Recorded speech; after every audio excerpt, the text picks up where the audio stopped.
Šport Crossminton z nášho vysielania poznáte. Začiatkom tohto mesiaca sa prvýkrát v Košiciach uskutočnil medzinárodný turnaj v tomto športe pod názvom Slovak Open 2025. V mužskej dvojhre triumfoval francúzsky reprezentant Guillaume Gulfard, ktorý si v zápase o zlato poradil s naším Jánom Ščavnickým mladším 2-1 na sety. V ženskej dvojhre putovalo zlato do Slovinska zásluhou Jasmíny Keberšu-Šteršic.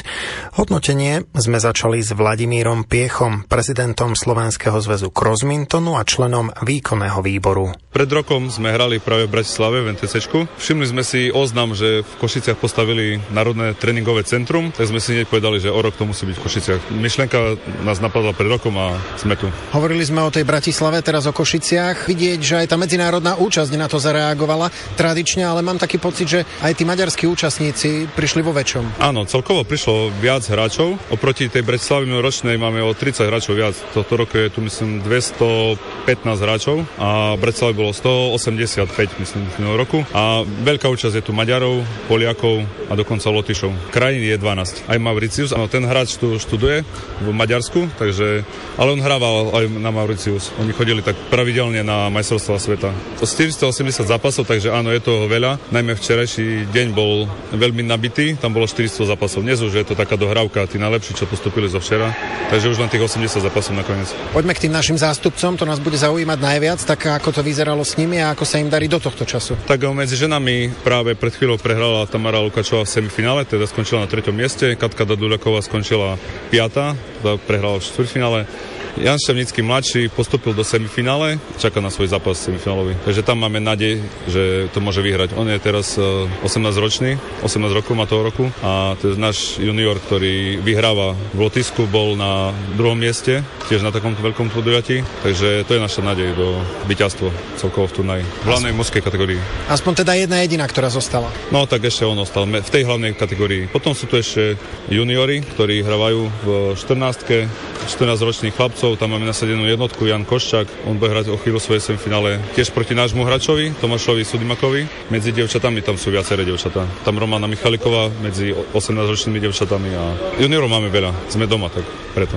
Aká bola reakcia tých domácich hráčov na to, že sa to bude odohrávať v Košiciach? Prišli vo väčšom počte, ako keby to malo byť v Bratislave? Áno, samozrejme. A najmä aj rodinní príslušníci prišli sa pozrieť. Keď sme išli do Bratislavy, tak sme išli hráči a tréneri a teraz prišli aj rodinní príslušníci a chodia pozerať na zápas, takže je to dobré. Je to veľmi dobrá propagácia aj pre samotný šport priamo v Košiciach, pretože Crossminton síce hrávajú hráči v Košiciach, ale najbližšie je to v Kisaku a v Prešove a v Sabinove. Áno, tak viacej hrávame, ako hovoríte, tam v okrese Sabinov a Kisaku, v Košice okolie. V Košiciach sa to až tak nehráva, ale už viacerí sa nás pýtali, aký to je šport a sa zoznamovali s tým, takže aj tu domáci organizátori, čo sú v tejto hale, tak tiež sme sa bavili o tom, že kde si to môže zahrať. Ak ste možno práve aj tým Slovak Open niekoho zaujali, ako sa môže dostať priamo do nejakého toho klubu na východnom Slovensku a začať s týmto športom? Tak buď nám napíše e-mail na info@szcr.sk alebo na crossminton.sk, tam sú rôzne stránky,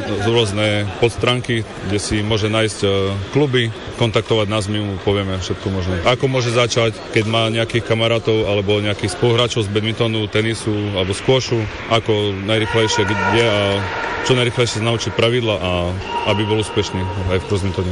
Ak hovoríme o tých pravidlách, tak ste podobní badmintonu, tenisu, čo sa týka kurtu, čo sa týka prostredia aj rakiet, ale tie hlavné odlišnosti sú v tom, že na rozdiel od tenisu a badmintonu hráte bez siete.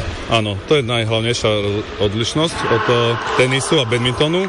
Potom od badmintonu sa to odlišuje aj tou vzdialenosťou, ako sme ďaleko od seba, lebo medzi nami je 12,8 metra. Ten košík je 3-krát ťažší ako badmintonový a teda letí rýchlejšie, na väčšiu vzdialenosť. To je to hlavné, že na väčšiu vzdialenosť a rakety sú podobné squashovým, trochu kratšie o 10 cm.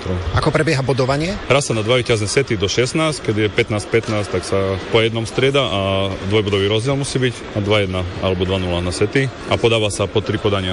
3 podania jeden hráč, 3 podania druhý hráč. volám Michalíková a hrajem za klub SBK Lipany. Volám sa William Kopilec a hrajem za klub SBK Lipany.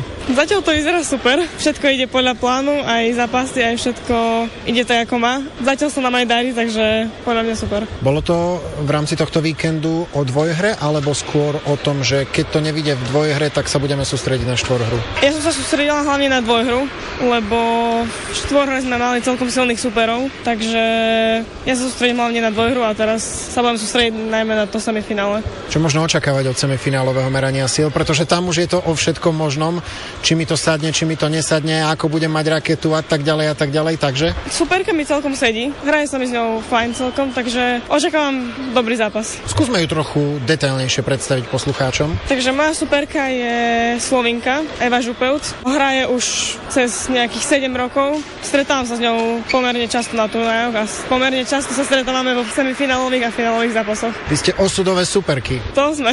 Aká je tá bilancia? Dá sa povedať, že sme na tom približne rovnako, ale striedáme sa. Raz jedna, raz druhá. Ale držať palce bude aj William, takže William najskôr teda k tomu, čo máš ty osobne za sebou, aké to bolo? Bolo to ťažké, či už zo zdravotného hľadiska, alebo z toho fyzického hľadiska. V čom najviac? Určite v tej vytrvalosti a v tej sile. Ak sa pozrieme detailnejšie práve na tú dvojhru a rovnako aj na tú štvorhru, kde to bolo lepšie? Určite vo štvore, lebo išiel som tu s tým aj na tento turnaj, že chcem sa viac sústrediť na tú štvorhru. Určite tá štvora ma viac bavila aj bola pre mňa to gro, do čoho som sa chcel pustiť na tomto turnaji. Svoje hodnotenie po domácom vystúpení pridala ďalšia domáca hráčka Katarína Daduľáková. Pocity sú celkom fajn, je to prvý turnaj v roku, takže očakávania nejaké boli, niečo sa naplnilo, niečo nie. Štvorhra 3. miesto, takže to je celkom fajn a uvidíme ďalej do budúcna potom o 2 týždne ďalší turnaj v Poľsku. Takže uvidíme, že ako to pôjde potom tam. Bolo to náročnejšie z toho pohľadu, že tých tréningov bolo pomenej, tých súťažných vystúpení rovnako pomenej, prvé domáce vystúpenie v tomto roku? Trošičku to bolo stresujúce, že čo vlastne ukáže forma, ale taká pripravená som celkom fajn, takže verím tomu, že to bude fajn najbližšie mesiace. Priorita bola dvojhra alebo skôr tá štvorhra, kde to vyšlo na bronz? Určite dvojhra. Pre mňa je priorita stále dvojhra, ale tak to, že to vyšlo na bronz vo štvorhre je len taká fajn pridaná hodnota. Do Košic to nebolo ďaleko ani teda z domu, čiže prišli aj rodinní príslušníci? Áno, včera bol môj ocko, aj vlastne dnes sa bol pozrieť na ten štvrťfinálový zápas, takže hej, toto bolo fajn, že sa mohli prísť pozrieť.